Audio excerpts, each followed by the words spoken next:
Everyone, how are you all? I hope you all are very good.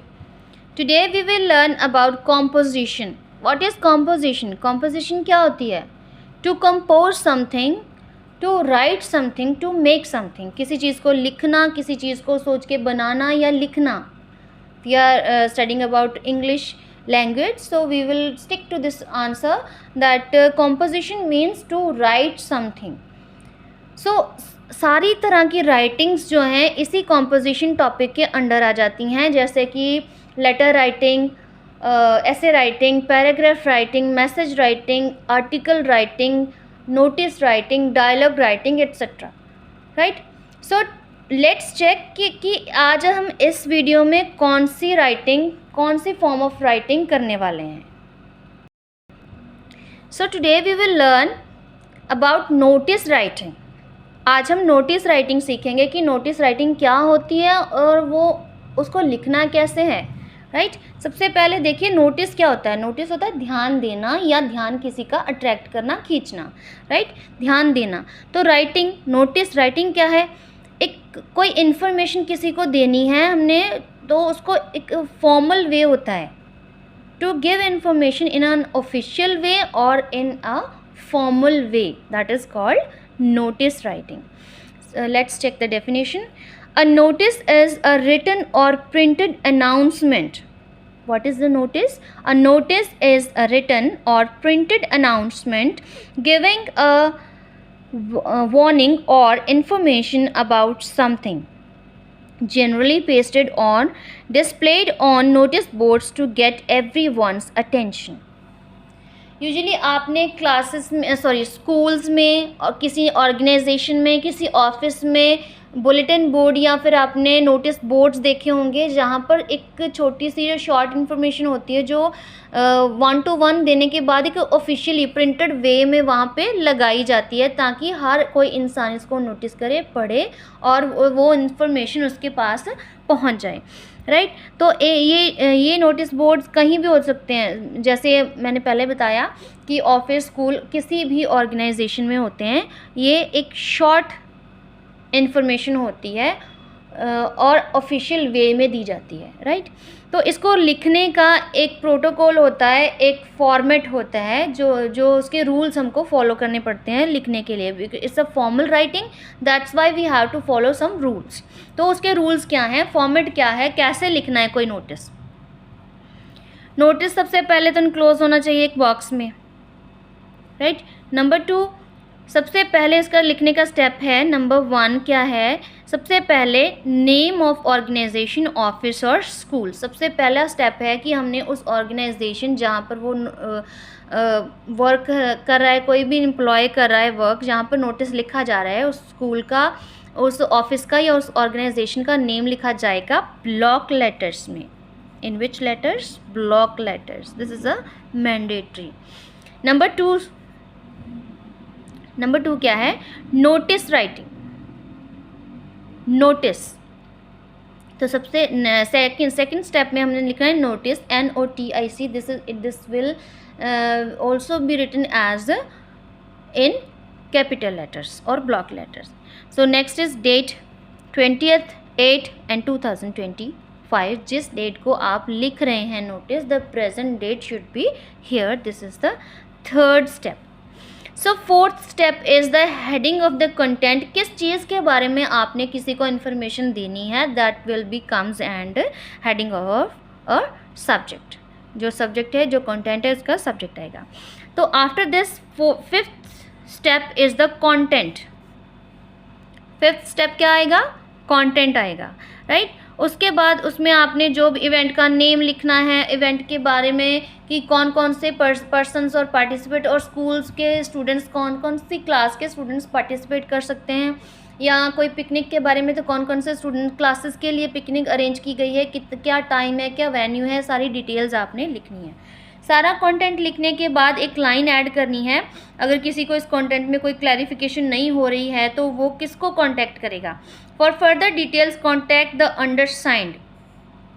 आगे की details जानने के लिए अंडरसाइंड को कांटेक्ट कीजिए. Now who is undersigned? Undersigned वो है जिसके सिग्नेचर्स नीचे किए गए हैं, जिसने अपने साइन किए हैं नीचे, जिसका नेम लिखा गया है, राइट। और अंडरसाइंड कौन है? जो ये जो ये नोटिस राइट डाउन कर रहा है, राइट। इसका नीचे उसके सिग्नेचर दिए जाएंगे, सिग्नेचर इन उनके अपने स्टाइल में जो लिख रहा है। नेक्स्ट उनका नेम होएगा ब्लॉक लेटर्स में, और उसके बाद अंडर ब्रैकेट उसकी डेजिग्नेशन लिखी जाएगी।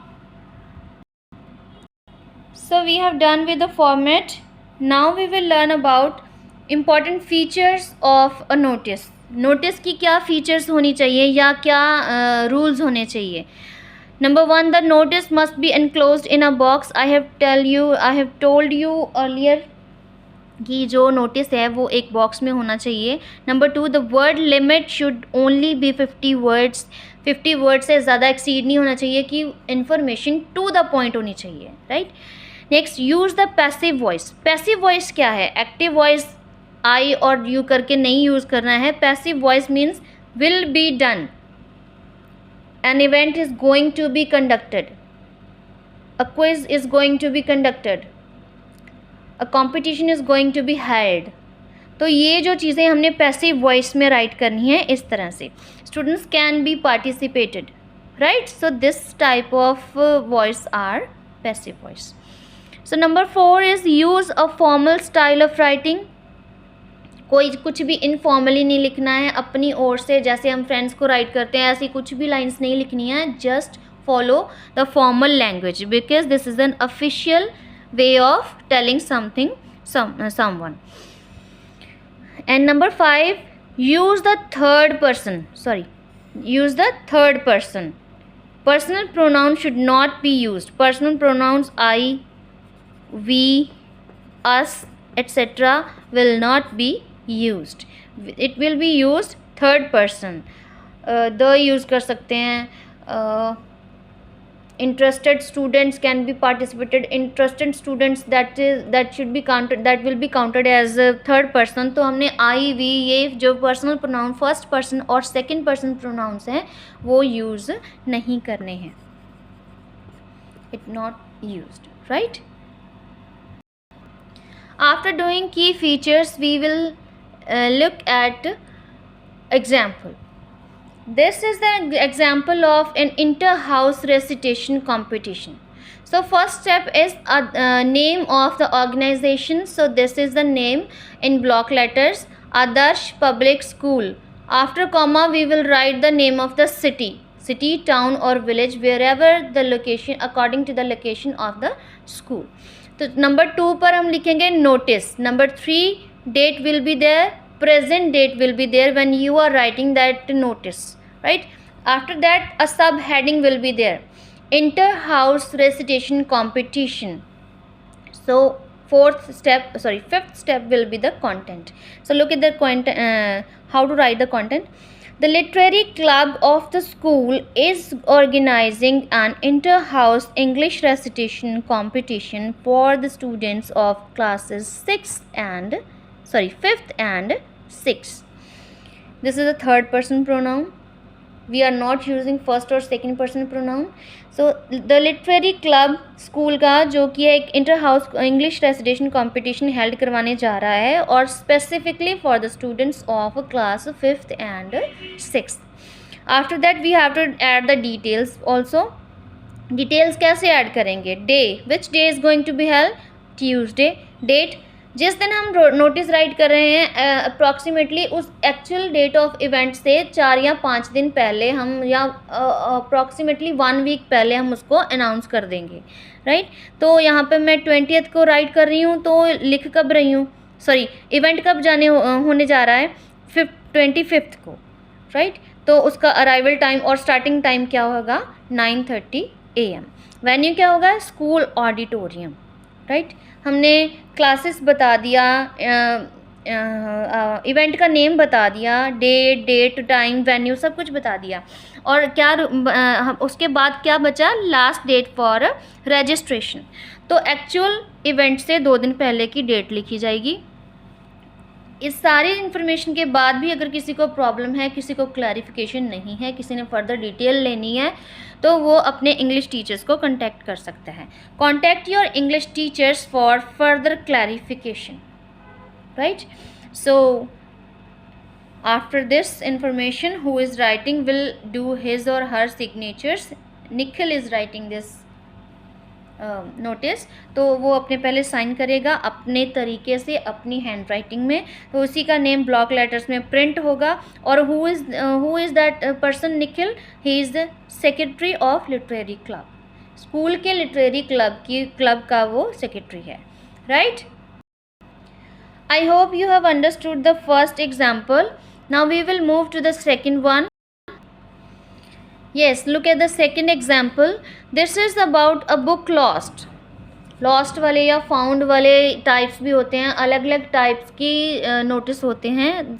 फर्स्ट हमने इवेंट ऑर्गेनाइजेशन का लिखा था कि एक इवेंट होने जा रहा है. सेकंड में हमारी बुक होगी है किसी पर्सन की, वो उसको ढूंढने के लिए रिक्वेस्ट के फॉर्म में वो ऑफिशियल रिक्वेस्ट लिखी जा रही कि अगर किसी को मिली है तो हमें वापस कर दे, राइट. उसके लिए भी हम प्रोटोकॉल और जो रूल्स हैं वो फॉलो करेंगे. जैसे कि ये न्यू स्कूल का नेम है new era school Delhi, notice, date and book lost. This is the title of the subject और heading of the subject, book lost.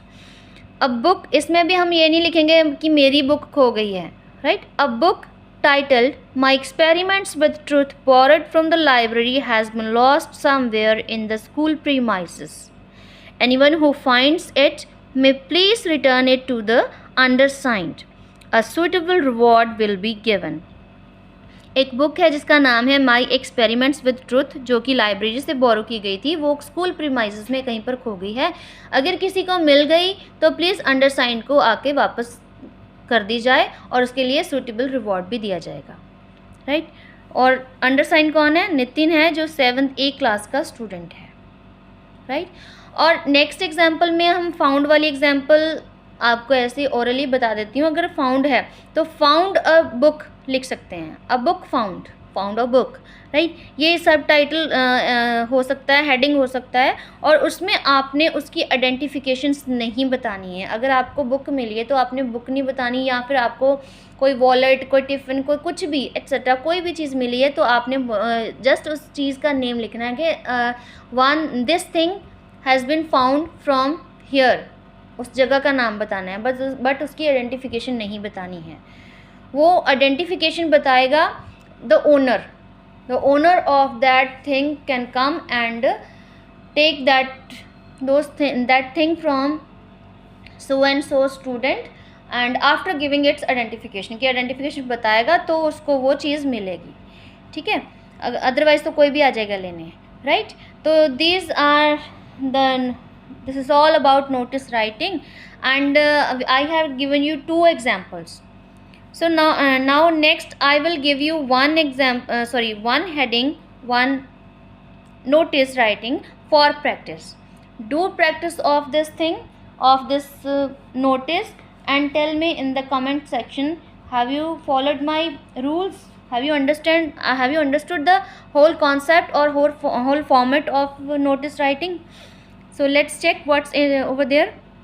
For practice, you are the head boy girl of your school. Write a notice for the school notice board about inter-school solo singing competition to be held in the school auditorium. Add details also.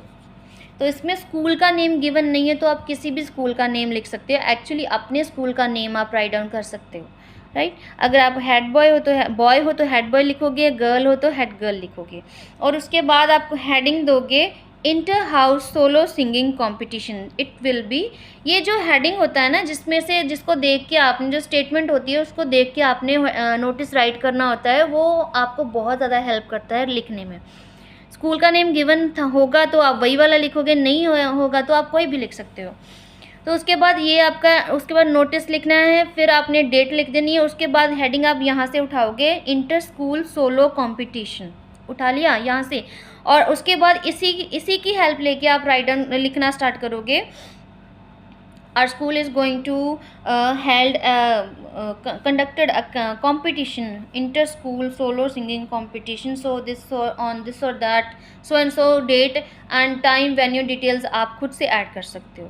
Okay, so this is all about notice writing. If you feel this video is useful for you, kindly follow my channel. Thank you.